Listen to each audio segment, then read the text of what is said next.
Oh my gosh, it says it's live, Dr. Kimberly. I was fixing my hair. Oh, we got jokes, right? May 12th, though, I'm buying you lunch. Got jokes. No, but I really was fixing my hair. But May 12th, I'm buying you lunch, Dr. Kimberly. What happens on May 12th? Pastor Dave? Rotary Club of Grand Rapids. We're putting this raccoon in a Ziploc bag, sending it to Locks of Love, raising some money so we can build some ramps and make some clean water filters. Rotary Club of Grand Rapids. First shameless plug of today. So we'll get that link out there. May 12th, Thursday. Well, you know, I'm up for it, and I've been waiting for almost. Let's see, Rudy just turned 28 last week. Really? No, right?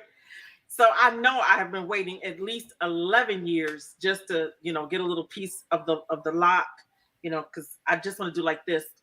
What? What you say, Dave? We're live? What?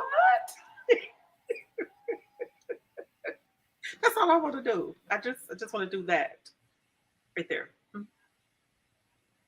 Yeah. Oh, indeed. Indeed. And so, you know, everybody wants to do something. Did you get your invite? So on Wednesday, we'll hang out via Zoom with the governor and the vice governor. Is that a word? Lieutenant governor. Oh, he not the vice? Lieutenant. Oh, lieutenant. All right. As the English would say. Yeah. There aren't lieutenants in the Navy, are there? There are. There are? Yep. They got lieutenant junior grade. They got lieutenant, and then they have lieutenant commander. Oh, that's right. Because but captain's a big deal in the Navy, where captain's a deal. And then the commodore is over the captain. Commodore. And then captain?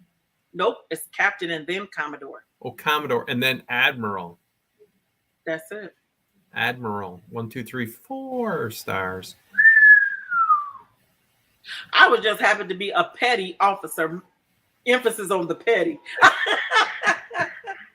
I've never heard anyone call you petty, so don't know. That's not true. That's not true. You know, I think I'm very intentional about everything that I do. You know, there's nothing clandestine about all this right here. This is what we got, folks, and we're going for it. You know, and I said, even the mask cannot hide the eyes. And what they say, the eyes have it. I'm just. Yeah.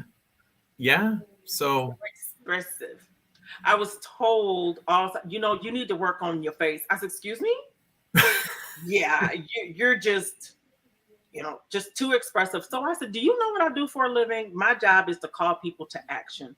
And so, you know, I try to do that as kindly as possible, but I let my face speak for me a lot. Well, and allegedly, 80% of communications is nonverbal. Allegedly. So the joy that you just expressed and the laughter. I mean, it's like, work on my face. No. Well, you know what my husband said? He said, I think the problem is that, you know, some people want to control the room, and you just aren't one of those who, you know, you just don't rein you in like that. Yeah. You don't drink the Kool-Aid. Exactly. You don't drink the Kool-Aid. And I said, oh, that is I thought that was a beautiful observation. Yeah. I mean, some, you know, that emperor's new clothes. You're not afraid to call anybody. King, you naked. You're naked. King, queen, governor, state representative, mayor, executive director. It's just, folks, you claim to do A, B, and C. I'm just simply calling you out because somebody has to. Just saying. Speaking of calling out, I don't think that there is any one month that should be relegated to any one group of people, because I believe that if you live in America you are creating a history for us every single day. And that includes whether your body is able to do it or used to do it or couldn't do it or shouldn't do it. Right. So because we don't have a month for everybody. And I think that it's, if you can't do it for everybody, some things, if you can't do it for everybody, you shouldn't do it for anybody. That's just my personal opinion, because everyone, if you've come to the United States, I mean, there was nobody born here but the Indians, as far as I know. Mm-hmm. And so we're all a part of this melting pot. But one of the things that I've had the opportunity to really look at over these last few weeks since I've been healing, I want to say thank you to everyone who sent words of encouragement and checked on me, and those who knew all my numbers, my email, yeah, I felt the love. That's what I can say. I felt the love and greatly appreciated. And as someone who is an advocate, and all these large companies, small companies, medium size, and agencies such as Disability Advocates of Kent County, they're always talking about the diversity, equity, and inclusion. I spent probably the last 2 years being a keynote speaker or an impact speaker to, major businesses, even to the state of Michigan on last year, where their diversity, equity, and inclusion team held their very first ever, I want to say, conference. And to be next to Dr. Khaldun was just phenomenal. Being a keynote speaker, and it was just, hey, good evening from the Netherlands. How are you? In this one, Netherlands. There we go. Goedendag, meneer. But I love mevrouw, my Dutch is very rusty. Rusty. What I think is interesting is we've all gotten to see what the disparity is during this pandemic, and it's continuing. And I believe that the gap continues to get, wider. I don't think that we're coming in closer. But one of the things that I noticed that is, oh, there you go, Dave. Goedenavond. I guess it's in the evening there, since it's 6 hours ahead of us. Holy mackerel, or 5. I don't know. Time. I put time into Google and it tells me what time it is elsewhere. That's what I do. I Google it. Google it. 2,200 hours, you said. 22. So it's 10 o'clock? For you Navy people, 22? Yeah. Us civvies, 10 p.m. Many of you know during this time, I had 2 surgeries. One was to put the baclofen pump in, and the second one was I had a cyst from sitting. And many people who use wheelchairs know that you get pressure sores and they're terrible. One of the great advocates just died recently because she had a pressure sore that got infected because she didn't have her proper chair. She was on the airlines, and of course, they're all looking for all these advocates. Hey, can you help us with this? Oh, absolutely. I'd love to be, on that and talk to the airline. But they broke her regular chair, and she was given a replacement until they could repair or get a new one built again for her custom chair.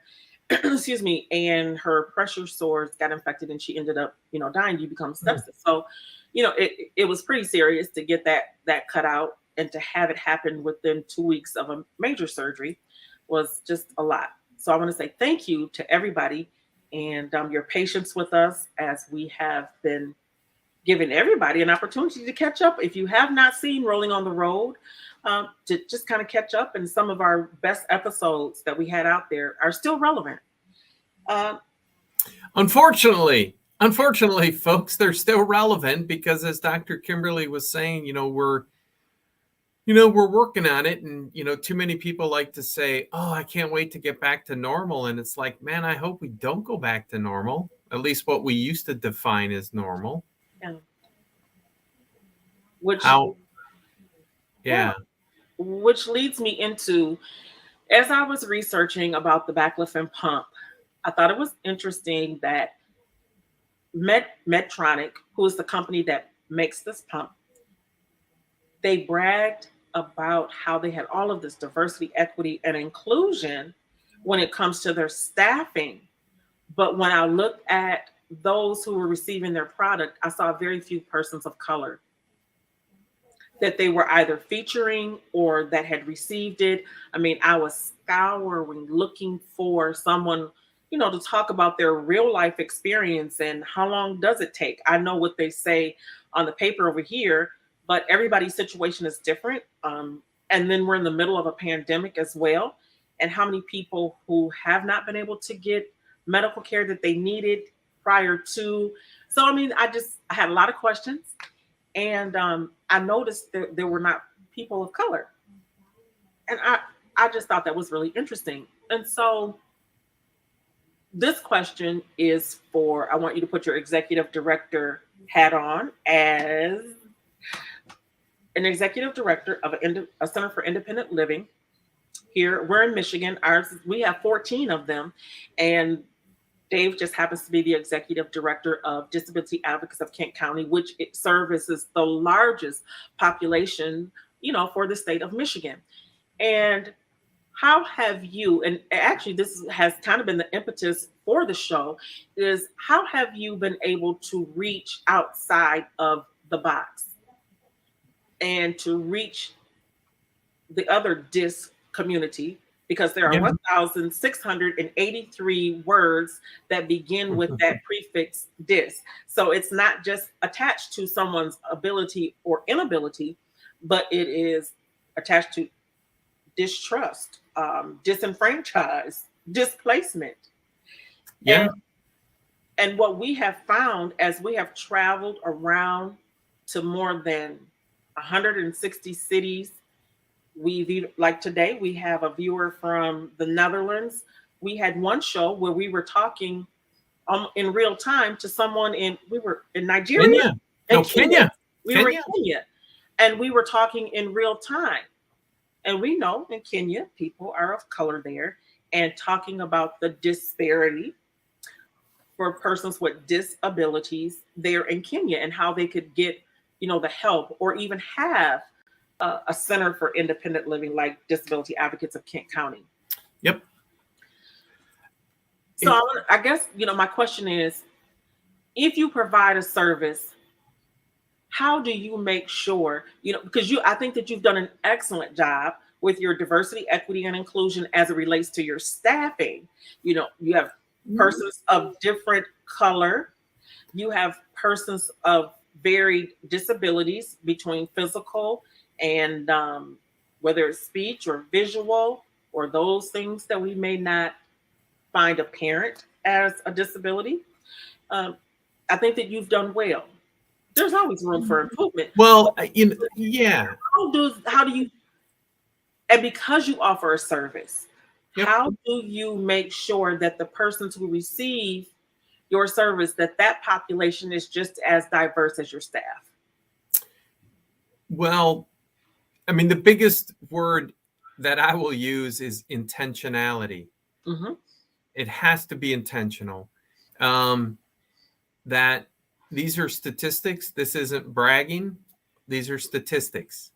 That on January 27th of this year, Disability Advocates Board is now, and I'm not a fan of this phrase, but we are now majority minority. 5 of 9 board members are people of color. And then at our March board meeting, that number is going to go to 6 of 10. How did that happen? And all these other boards in town are like, we can't find good people of color. It's like, you're not looking, you're not asking. And that doesn't include Dr. Kimberly, who said no to us, but that's a different story. We have a different partnership. But no, in all seriousness, we have a different partnership, and it was easier for her not to be on the board to, complicate those lines of authority and such. So it's just like, again, that's starting at the board. I wouldn't give us a we're doing all right. And it's with intentionality. We have a position open right now. You can always go to our website to see our open positions for a youth transition specialist who teaches students with disabilities how to get ready for adult roles. And I said to one of our staff members who happens to be African American, this is your job, is to help us recruit young talent who happen to be people of color. We do a great job when it comes to disability. 65% of our staff are people with disabilities. 60% of our decision-making staff are people with disabilities. But, of a 30-member staff, we only have one African-American staff person. We have two people of Hispanic background. One is Mexican-American and one is from Colombia. And we have one person who's Korean. And so I'm giving us an okay. However, we have intentionality to grow that. But however, Dave, even in your volunteer pool, you have more than that, Oh, right. You're more than just the 30 people that may have to get a check. Right. I'm looking at you holistically. Do I think that you do better than, the other 13? Oh, absolutely. And with the exception of Wayne County. I mean, Wayne County is right smack dab in the middle of, persons of color, if you will. And right. So I think it was a very good move with great intention to have an executive director who was a person of color. I think that was, good. It was strategic, and their staff is probably half and half. They're probably about half and half as far as what they look like and what type of abilities they may or may not have. So I think they've done a really great job. But I still go back to the fact that you have all of this intentionality. So now you have a governing board who is saying, you know what, you need to go here, you need to go there, you need to change the programming this way.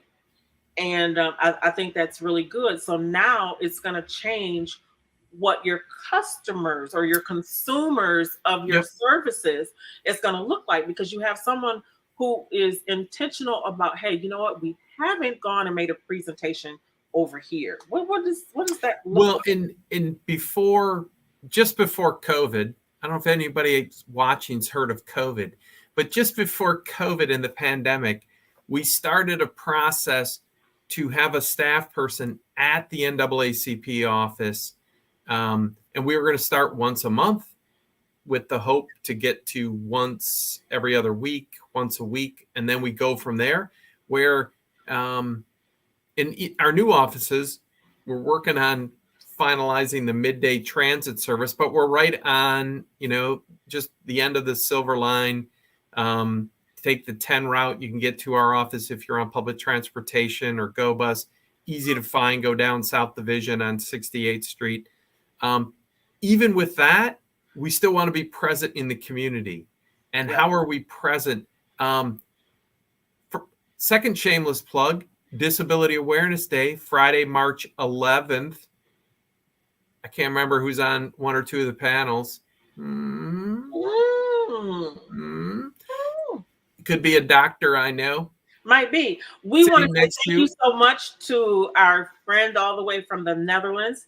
He has to go. All right. And so we want to say thank you so much for joining us on today. What an honor and a privilege.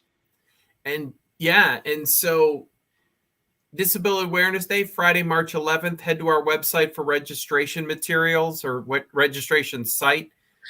Peter. We're at the Kroc Center. What's that? His name is Peter. Peter. Hey, Peter. That's our friend Peter from the Netherlands. Peter. I lived in Belgium, and there was a place called Peter's Beer Car, but we're not going to talk about that.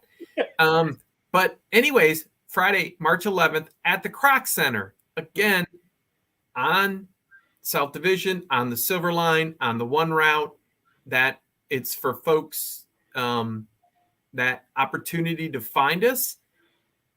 One of the tables that's going to be there displaying their information is the Grand Rapids chapter of the NAACP. Again, we want it. We keep saying it here because it's true, that intersectionality, as you were saying, disability isn't the only dis out there. People, unfortunately, are dissed in our community for a lot of reasons, and none of them good.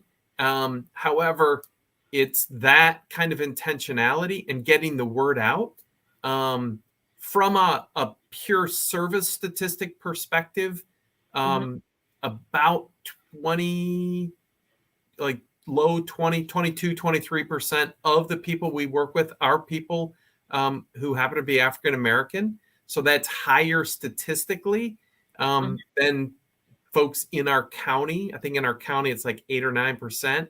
And so, however, it's still, we're not resting on our laurels, because I think we're rescheduling the date, but we're going to start doing some community dinners or community lunches. The first one I know is going to be at the United Methodist Community House, again, to get the word out to folks who work within the African American community, and other, economically, how's the right way to say it these days? People who disenfranchised, exactly. People don't have those opportunities. Exactly. And it's so, after the focus with the United Methodist Community House, we not only then hope to have lunch with Hispanic Center, and then it's also up to North Kent Connect, which is up in just between Cedar Springs and Rockford, because people forget the pockets of poverty in rural America. Absolutely. Statistically, Cedar Springs High School has equal or worse poverty rates than Grand Rapids Public Schools and parts of GRPS. So again, it's like, oh, everything's great out. It's like, no. And in Allegan County to our south, a woman who was on our staff, Judith Williams, who was a person of color, fantastic person, unfortunately has passed. Judith was fantastic at helping people find housing.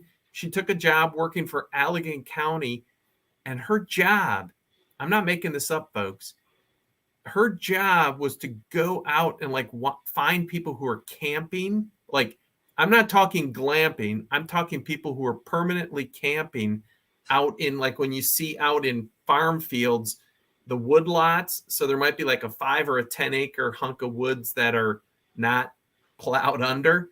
Like, people camp there, and they're homeless. No, they have a camper. So like, her job was to go and do that very assertive outreach to say, hey, how can we be of help? Because you're out here living off the grid, not because you necessarily want to, because this is the only place you can find that you can afford. And so anyways, Judith did that. And so there's poverty all over. We think it's only an inner city thing. It's like, no, there's poverty everywhere. It is. So anyways, I mean, that's our hope, is to keep doing that outreach, keep recruiting. You mentioned volunteers and interns. Yeah, we get a number of staff from our interns and volunteers. So we have to make sure that our interns and volunteers aren't just, young white folks. Nothing against young white folks, but it needs to be diverse, and it needs to look like our community. And then people are ready when we have openings, because Amanda Roos, peace, love, support to Amanda Roos out there. She was with us for 4 years. She just took a job at Michigan Rehab Services. Great for her, great for Michigan Rehab. And that's awesome. Now that's the opening I talked about, was to fill Amanda's spot. So come here, learn some skills, develop the skills you already have, get a better opportunity, and keep rolling. And I'm here to tell you that we have this discussion all the time, and everybody's like, well, it doesn't happen. Absolutely. Absolutely, it does happen. You know, I look at how far I have come, just from number one, I spent my first 47 years being this able-bodied person, and then my whole life changed in an hour. And that's part of the independent living program that the VA offers, because everyone knows I'm a United States Navy veteran. They partner with disability advocates of Kent County. And I'm telling you, voila, here we are. Yeah. Many years later. Well, I mean, and as you already mentioned it's you're meeting with governors and vice governors, and you're doing corporate speaking. Look, just some of the words. Vice governor. I like that. The vice governor. He's the vice governor. And yeah, and so, I mean, those opportunities that, yeah. Anyways. I think probably my most favorite are our legislative days, and just how many times have we been up there, or we need to lobby for something and we meet with the lobbyist, and hey, we need someone to speak. All right, we can grab Dr. Kimberly. What an experience. And speaking of when you listeners, if that in our area come to Disability Awareness Day, the legislative panel, Senator Winnie Brinks, Senator Mark Huizinga, Senator Kurt Vanderwall, Representative Tommy Brand, and Representative Rachel Hood. And you will witness Dr. Kimberly appropriately, assertively corner them and say, no, listen to me. We need you to talk. Here's the question. That's not, because us politicians, we know how to not answer questions. Oh, absolutely. And so we'll be able to, you will see Dr. Kimberly and other advocates in our community be there asking questions, holding folks accountable. And that's at the noon hour in the morning. We're going to teach you how to do it. So you're like, well, Dave, I don't know how to advocate. Come on down. There are sessions beforehand on how do you tell your story and speaking. Again, this is my reality. I'm not asking for and this is very ableist, but I'm not asking for the handout. I'm asking for the hand up, right? We're the ramp up. How do we get to helping folks where they need to go? Public education. That's a great thing. That's what we do with our tax dollars, helping people afford housing. I think that's a great thing for us to do with our tax dollars, so they don't live in trailers in the woods in Allegan County. Or couch surfing from friends to friends as they get booted out. So, I mean, all of these great things that we talk about, we'll be talking about on March 11th. And when you go to the website, don't hesitate, or what's the right word? Don't be dismayed by this $25. Because there are scholarships available. Here's the secret. Don't tell anyone. To get a scholarship, all you have to do is check the box to say, I need a scholarship. It's that easy, folks. This is not University of Michigan scholarships. Grand Valley State, Saginaw Valley. No. We don't need a 100-word essay, and we don't need 4 references. We need either one box checked, or call Michael, email Michael. His information's at the website. And as a bonus, if you need bus tickets or Go Bus tickets, we don't reimburse you for gas mileage. Sorry, folks. We discriminate. We discriminate against people who drive their own vehicles. However, if you use the bus, we will have 2 Go Bus tickets, 2 mainline bus tickets, if that is what prevents you to get there. A delicious, nutritious box lunch. If you have any dietary restrictions, we want to know that. We'll have sign language interpreters there. How did this become a shameless plug for Disability Awareness Day? But it has, folks. That's what we do. The number is 949-1100. Absolutely. Yep. And it's www.dakc.us. And get a hold of Michael. I mean, get a hold of me. I'll get you to Michael fast. I'm really good at right place, wrong person. But yeah, get a hold of us. Look at there. Scrolling on the bottom. Like CNN headline news. Just like it. And We got the little ticker tape. Yes. The whole warning is, though, it's what you're comfortable doing when it comes to, if you're comfortable just listening to our legislators, awesome. If you're comfortable asking a question, awesome. One of my favorite Disability Awareness Days, this happened, holy mackerel, it's probably 15, 16 years ago. When the legislative panel was done, like I turned around to help start putting things away, and I turned back, and the three legislators, no exaggeration, the three legislators were pinned against the wall. They were they're like, oh, I got follow-up questions. And that just like warmed my heart. It's like, this is what we're about, is people with disabilities telling their story, asking their questions, asking for action, looking for systems change to help themselves and their neighbors live their own self-directed lives. And so that image is in my brain. It was so beautiful that it wasn't me. I don't have to speak for you. I'm back. I'm the roadie. I'm cleaning up. But the people who, when you look at folks and it's like, oh, Dr. Kimberly must not amount to much because she's in a wheelchair. We go to these quick prejudices. A Black woman in a wheelchair. I wonder what, and it's just like, oh, doctor, friend of the governor, and many other things. Oh, I'm sorry for stereotyping you because I assumed you're a Black woman in a wheelchair. You can't put two sentences together, right? These are all these terrible stereotypes that were, what are you doing there? Because that is, kind of like what happens. And, no disrespect to my neighbors. And I don't even know if I've even said this to you. So when I moved in here to where I live, and they had enough people to have a neighborhood gathering. And because this development is only just a couple of years old. Yep. I mean, it's very new. And so, of course, the only person of color, and I have a disability, and I roll up, in my motorized chair. Yeah.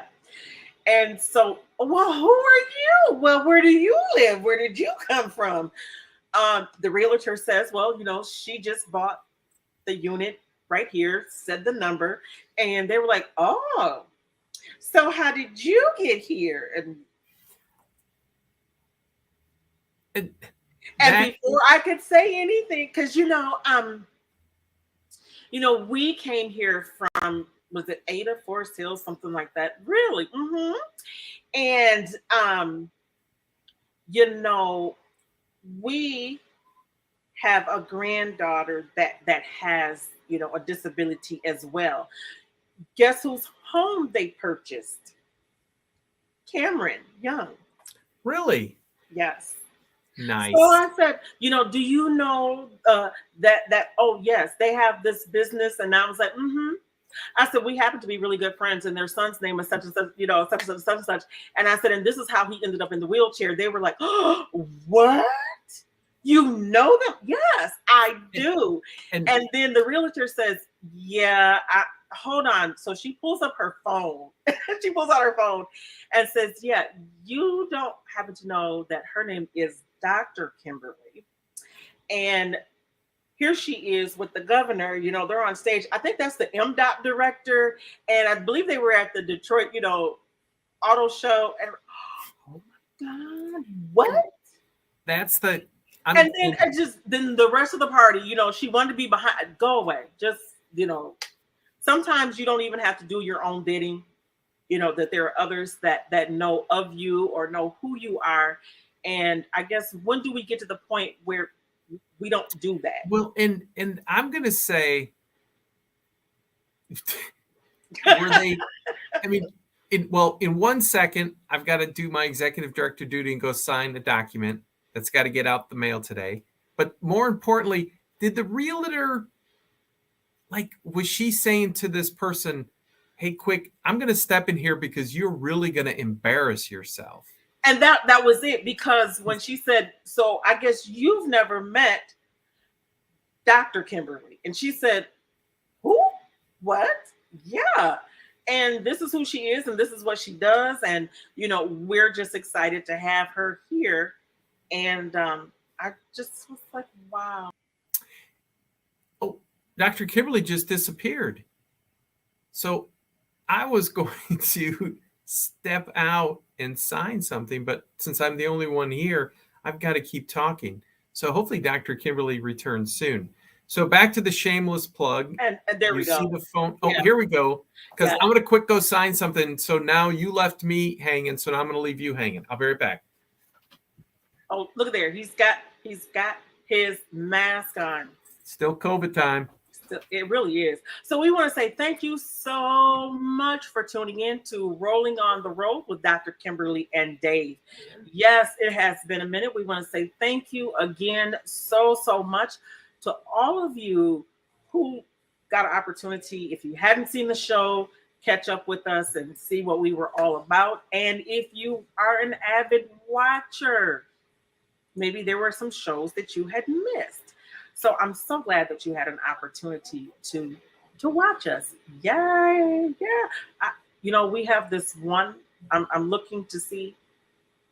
You can find us on Facebook, Twitter, Twitch, wow, and on YouTube.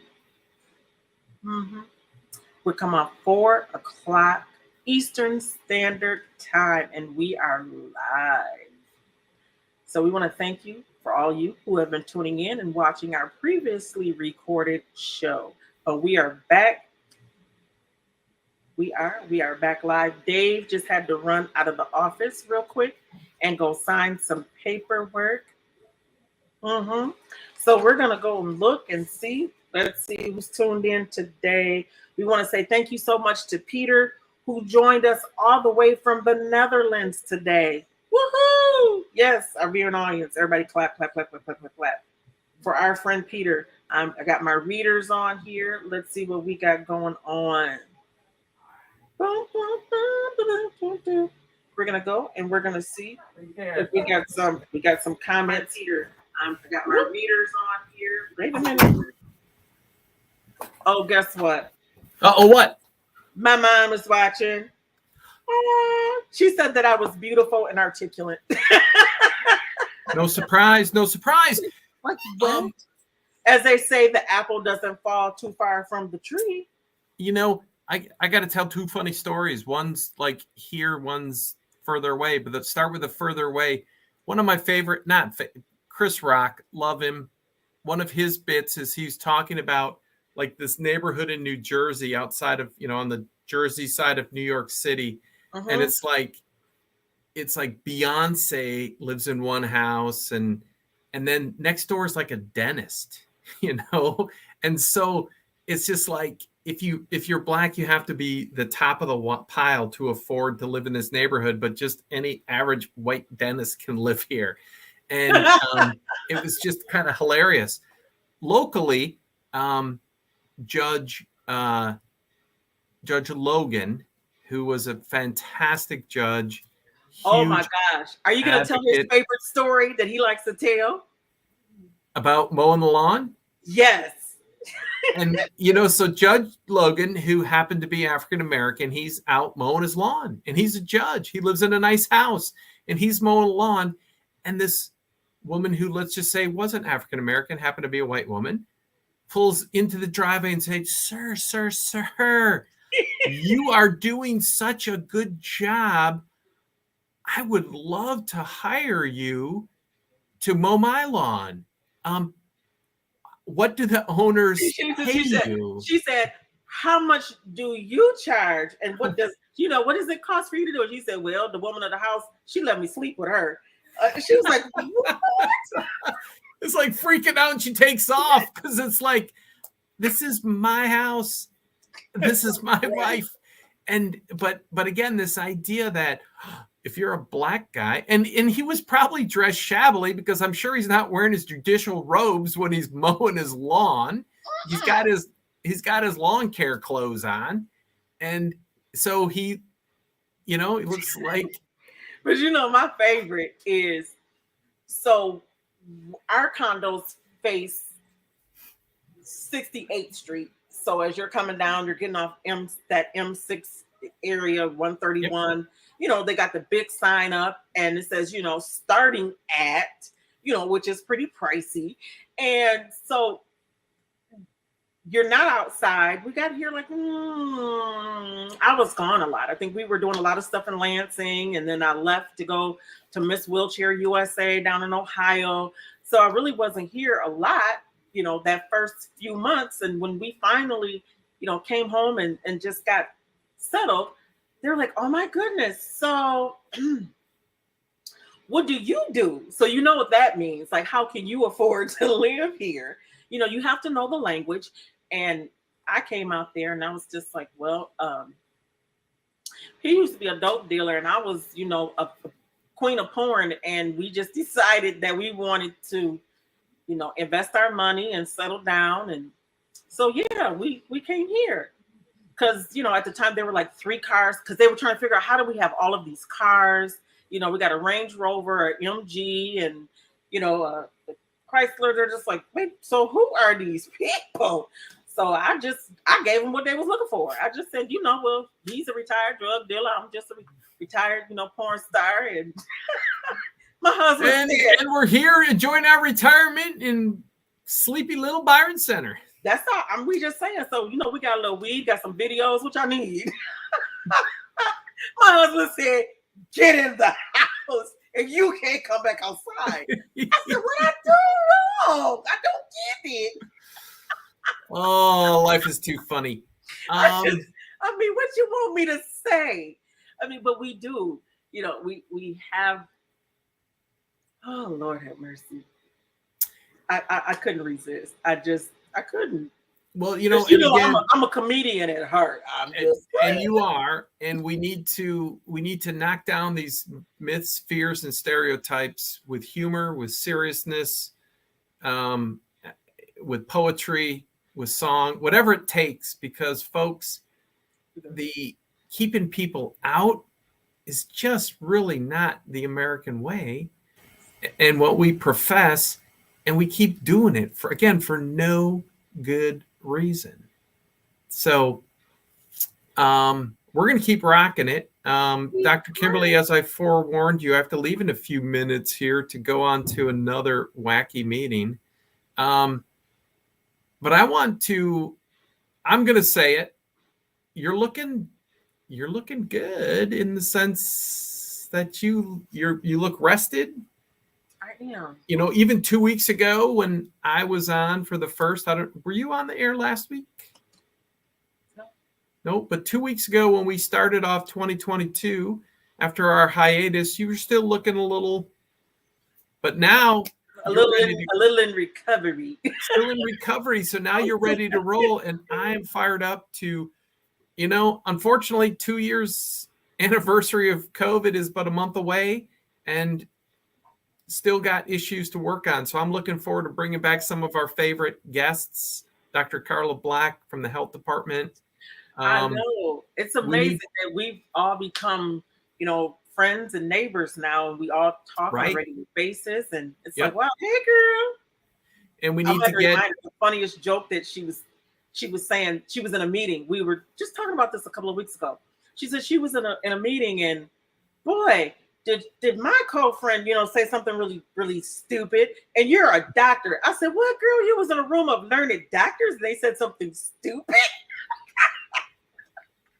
I'm like, a room of learned doctors. I was like, wait a minute, I'm the wrong person to say that to, because that's gonna be a joke, right? Exactly. They're gonna bring Laugh Fest back, and boy, do I got some material. Well, we'll be doing our own comedy shows at our new location, but look for all that stuff rolling on the road. We're going to be bringing in folks. We got to get Cassandra Wolf back to talk about her cool stuff she's been doing, as well as, her day job at Michigan Rehab. Because, folks, if you're a person with a disability and you want to get an employment outcome, we call those jobs, an employment outcome, get a hold of us, get a hold of Michigan Rehab. If you're in the state of Michigan, if you're in any other state, every state has a vocational rehab organization within the state. Reach out, because there are jobs out there. We want to fill them, help people. And Michigan Rehab, Bureau of Services to Blind Persons, that's who's here in Michigan. Exactly. And I just want everybody to know that I am working hard for you at the state level as a council member appointed by the governor to the Michigan Council for Rehabilitative Services. And we just finished signing off on the living plan on how to assess and help folks with disabilities move into good paying jobs, one that can sustain them to live independently if that's what they choose to do. So not only do we just have this as an outlet, but we definitely are at the policy and procedure level where we're making changes in our own sphere of influence. And exactly. I mean, feel honored to represent advocacy groups is what I represent on the committee. And definitely I opened up the door to them. So I'm excited. Got to respond to emails when I jump off of here real quick, because there are those who want to come on the show and give you an opportunity to see what we do for you every day. If you have questions, comments, or concerns, and know that our meetings, we do have a time set aside each time we meet to hear from the public. And we all kind of review it, and we give everyone a good answer to the best of our ability and make sure that, you know what, our job is to work for you. So we're so excited for rolling on the road with Dr. Kimberly and Dave. I know that it's been a minute, but we want to say thank you so much for your patience while we took a little bit of a hiatus, and I had to recover from a couple of surgeries, and I am back. As he said, I was still kind of out of it, a little loopy when we tried to come back the first couple of weeks ago. But I'm feeling so much better. Got to grapple on this, and I'm looking forward to us having a great year. We are now going into year 2. Can you believe it? Hard to believe, but true. And it's been, holy mackerel. Yeah, 2 years since the shutdown, Friday, March 13th, because Wednesday, March 11th. I always remember. Wednesday, March 11th was the Laugh Fest event featuring Dr. Kimberly Barrington and others. And so, yeah, we'll keep you posted, folks, but we'll see you back here next Tuesday, 4 p.m. Eastern Standard Time. So if you're in the Netherlands, it will be 10 o'clock at night. Exactly. 2,200 hours for you 200 hours military types. All right. We want to say thank you, and we'll see you next week. Peace.